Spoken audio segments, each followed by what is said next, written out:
Minat itu jiwa, pas itu cerita dari dulu sampai selamanya. Legasi kita takkan hilang. Tebus parkiran di jalan. Minat itu jiwa, pas itu cerita. Setiap perjalanan ada makna.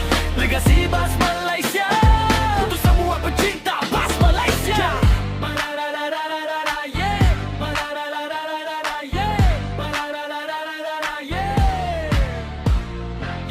Best persiaran bawa pelancong, best sekolah penuh gelak tawa, best pekerja cari rezeki setiap hari tetap setia, best charter ikut destinasi, best korporat penuh gaya, best kerajaan terus berbakti untuk rakyat. Assalamualaikum guys, apa khabar semua? Selamat pagi-pagi, selamat petang-petang, selamat malam-malam. Minat itu jiwa, bas itu cerita guys. So Alhamdulillah hari ini raya kedua bagi Raya Haji tahun 2026. Alhamdulillah Ayub berkesempatan nak buat review untuk bas ini. So nampak kan nombor plate dia apa? WA7169Q, bas yang dimiliki oleh Pak Mek Berhad. So kalau tengok kan bahagian hadapan dia warna silver dan juga warna hijau gelap guys. So mungkin dah tahu bas ni milik siapa, dan kini bas ini telah diberikan nafas baru. Jom kejap lagi kita tengok sekeliling bas yang baru saja diberikan nafas baru oleh SKS Bus. So yang belum lagi subscribe, boleh subscribe guys. Rumah merah kita ataupun channel YouTube Legasi Bus Malaysia, TikTok Legasi Bus Malaysia, dan juga rumah biru kita Facebook page Mr. Bus. Yuk DM, apa tunggu lagi? Jom kita, tanpa melengahkan masa lagi, inilah dia wajah penuh untuk bas Plus Liner WA7169Q guys. So berbeza dengan yang sebelum ni kalau kita tengok yang corak lama macam yang situ, itu untuk model E138 yang dibuat oleh SKS Bus juga. Dan inilah corak yang terbaru untuk bas Plus Liner kategori ekonomi kelas. So nampak sangat-sangat lain walaupun masih lagi menggunakan taburan warna silver dan juga warna hijau, cuma tone warna yang agak berbeza guys. So bahagian belakang yang paling unik lah pada Yuk suka bahagian belakang dia, sebab ada corak-corak macam songket, sulaman songket. Yuk pergi lebih dekat, nampak So mungkin ada yang dah tengok bas ni, sebab ada yang gambar dah leak di Puspakom, ada yang letak di muka buku semalam ataupun 2 hari lepas. So tak apalah, orang kata itu pun dah terlepas. Tapi kali ni Yuk Alhamdulillah diberikan kesempatan secara official untuk membuat review bas, orang kata, yang telah diberikan nafas baru oleh SKS Bus untuk bas Plus Liner. Guys, selesai kita tengok bahagian tepi dan juga bahagian muka hadapan untuk WA7169Q ini.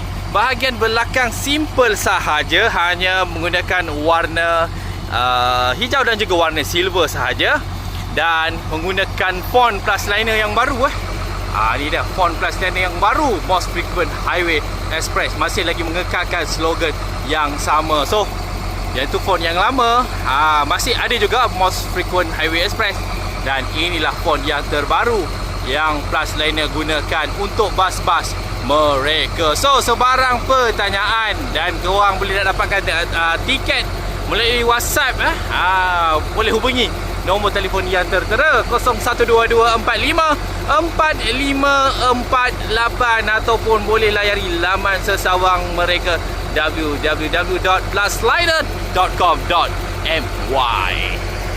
Sekali lagi, tadi kita tengok daripada bahagian sisi pintu pemandu kan, sekarang kita tengok daripada bahagian sisi pintu penumpang pula guys. So corak yang ada warna kelabu silver, yang tertulis di bahagian tengah Plus Liner Most Frequent Highway Express, dan di sini jelas dan nyata tertulis ekonomi kelas yang membawa 41 penumpang pada satu masa.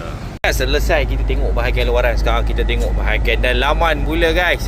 So seperti biasalah, kalau trademark untuk bas-bas Plus Liner Transnational yang dulunya KTB lah, sekarang dah boleh tutup buku lah macam ni. Dia tutup dah sebab sekarang di bawah pengurusan Pak Meh Berhad ya.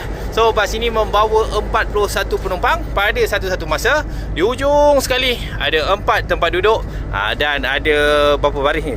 Ada 1, 2, 3, 4, 5, 6, 7, 8, 9, 10, 11, 12 seat single, yang special.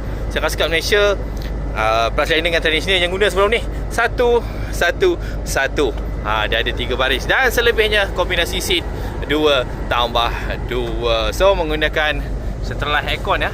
Dia lubang aircon ni semua ada kat sini. Yuk cukup suka dulu kalau naik bas liner balik daripada Ipoh lah. Tapi sejuknya usah kata lah. Memang sangat-sangat sejuk lah. So dilengkapi dengan lampu ataupun reading light guys. So ini dia bahagian belakang untuk seat di dalam bas ini. Sekarang kita tengok daripada pandangan belakang. Kita terus ke hadapan guys. Okey, kita tengok tempat duduk pemandu seperti biasa. Bas yang dibuat oleh SKS Bus untuk model E128. Inilah dashboard dia yang dibuat oleh SKS Bus menggunakan chassis Nissan diesel ataupun UDJP 251S. Alhamdulillah, maka selesailah review ringkas kita pada hari ini untuk WA7169Q, kelahiran semula sebuah bas plus liner dengan wajah baru yang dibuat oleh SKS Bus. So tahniah diucapkan kepada Pak Meh Berhad. Semoga terus sukses plus liner most frequent highway express. Walaupun orang kata bas ini diberikan nafas baru, tapi saya rasa dia ada aura yang tersendiri. InsyaAllah kita sama-sama doakan supaya Pak Meh Berhad ataupun plus liner ni dia akan ada bas yang betul-betul baru, koyak plastik dalam masa yang terdekat. InsyaAllah, yuk percaya, diorang takkan biarkan orang kata tak ada bas baru ni lama-lama. InsyaAllah diorang pastinya akan ada bas baru. Kita tunggu dan lihat, dan kita sama-sama doa semoga syarikat yang boleh kata legenda juga, sebab rasanya lebih 20 tahun beroperasi di Malaysia, dan semoga terus kekal jenama plus liner ini di muka bumi ini. Dan tahniah sekali lagi plus liner, semoga terus maju jaya, dan terima kasih atas undangan untuk Yop membuat review khas pada petang ini. Semoga terus sukses. Mina itu juga bas, itu cerita Legasi Bus Malaysia bersama Plus Liner Express.